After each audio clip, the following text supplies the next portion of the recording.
നമസ്കാരം പ്രിയപ്പെട്ടവരെ, ഞാനിങ്ങനെ ഒരു പൈൻറ്റും കുറച്ച് ടെച്ചിക്സുമായി കമ്പനി ഇല്ലാതെ ഇങ്ങനെ തെരുവോരങ്ങളിൽ അലഞ്ഞു തിരിഞ്ഞ് നടക്കുകയായിരുന്നു.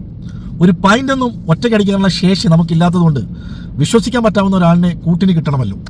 അപ്പോഴാണ് അറിഞ്ഞത് ഏഷ്യാനെറ്റ് ന്യൂസിലെ വിനു വി ജോണിന് പൈൻറ്റിനോട് വല്ലാത്ത താല്പര്യമാണെന്ന്. പിന്നെ ഒന്നും ആലോചിച്ചില്ല, രണ്ടാമതൊന്നും ആലോചിക്കാതെ നേരെ ഏഷ്യാനെറ്റിൻ്റെ ഓഫീസിലേക്ക് ഒരു വിളിയങ്ങ് വിളിച്ചു. പക്ഷെ എന്ത് ചെയ്യാൻ, വിനു വി ജോണിനെ കിട്ടിയില്ല. പക്ഷേ ഏഷ്യാനെറ്റുകാർക്ക് മനസ്സിലായി കളിയാക്കാനാണ് വിളിച്ചതെന്ന്. എന്തായാലും നമുക്ക് അതൊന്ന് കേട്ടാലോ.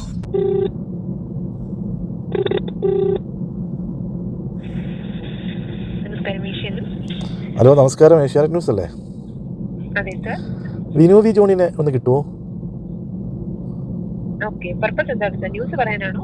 അല്ല, പിന്നെ കട്ട് ചെയ്യരുത്. അതായത് ഞാനിങ്ങനെ ഒരു പൈൻറ്റും ടച്ചിക്സുമായിട്ട് ഇങ്ങനെ കമ്പനി കൂടാൻ ആളില്ലാതെ കറങ്ങി നടക്കുകയായിരുന്നു. അപ്പോഴാണ് അറിഞ്ഞത് വിനു വി ജോണിന് പൈൻറ്റിനോട് വല്ലാത്ത താല്പര്യമാണെന്ന്. അപ്പോൾ പുള്ളിക്കാരനെ കിട്ടിയ ഒരു കമ്പനി ആവുമല്ലോ, അതുകൊണ്ടാണ്. അല്ല, കളിയാക്കാനുള്ള കാര്യം രാത്രി മാധ്യമ ചാനലിൽ വന്നിരുന്ന ആൾക്കാരെയൊക്കെ ഇങ്ങനെ കളിയാക്കുന്നതല്ലേ. അപ്പോൾ നമുക്കൊരു അവസരം കിട്ടുമ്പോൾ അത് വെറുതെ വിടാം. സന്തോഷമായി.